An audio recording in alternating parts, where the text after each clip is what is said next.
հայազգին, որտեղ խոսում էր, թե ինչպես է նա դարձել Ռուբեն Վարդանյանը, եւ իր փաստաբանը դիմել է Նիկոլ Փաշինյանին եւ պատվիրել նախարար Արարատ Միրզոյանին եւ հորդորել նրանց կարդալ OLX-ի եւ ԱՄՆ նախագահ Դոնալդ Թրամփի հայտարարությունը, որտեղ ընդգծում է ոչ միայն Ադրբեջանի հետ խաղաղության համաձայնագրի ավարտի, այլև հայ գերիների ազատ արձակման անհրաժեշտությունը։ Ես կարծում եմ, որ ինչու են նոր արսում, չէ՞ որ մեր գերիները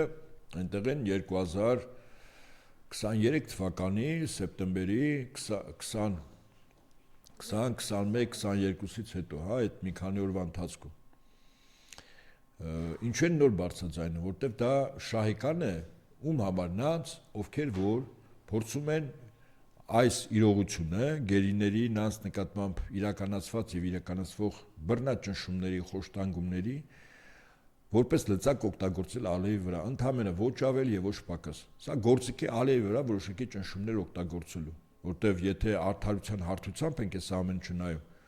ապա այդ նույն նման հայտարարություններ տարածող եվրոպական տարբեր կառույցներ կամ տարբեր պետություններ, այդ թվում Միացյալ Նահանգները, սրա մասին շատ ավելի վաղուց կարող էին ասել։ Չեն ասել, որտեվ այդ բանի շահեկան չէր։ Հիմա ընդհանրապես Ալիևի վրա որոշակի ճնշումներ իրագործելու եւ ինչ որ զիջումներ կամ առևտուր անելու համար բարձրաձայնում են, բնականաբար, ասենք, այդ առևտրի մեջ Ալիևի վրա որոշակի լծակներ առաջանում, որը կարող է ինչ որ զիջումների գնալ։ Ես կարծում եմ, սա է ռազմագերիների հետ կապված։ Ռազմագերիները կարող են գործնականում մետեղից ազատվել միայն Ռուսաստանի եւ Միացյալ Նահանգների նախագահների կոշտ կեցվածքից Ալիևի վրա, բայց քանի որ Ադրբեջանը ինքը տարածաշրջանում բավականին հանգուցային դերակատարում ունի, այդ թվում նաեւ Իսրայելի համար, իսկ մենք գիտենք, որ Իսրայելը եւ Միացյալ Նահանգները ռազմավարական դաշնակից երկրներ են, եթե արդարության եւ մարդկանցության հարթությունից նայենք, այո, միայն այդ երկու երկրների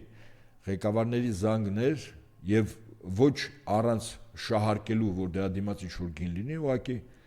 այդ դեպքում Ալիևը կարող է որոշակի առումով ընկրկել։ Իսկ հակառակ պարագայում հայտարարությունները որևիցե արժեք չունեն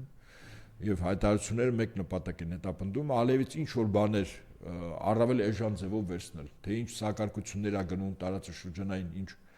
շահերի բախումներ եւ այլն, սա արդեն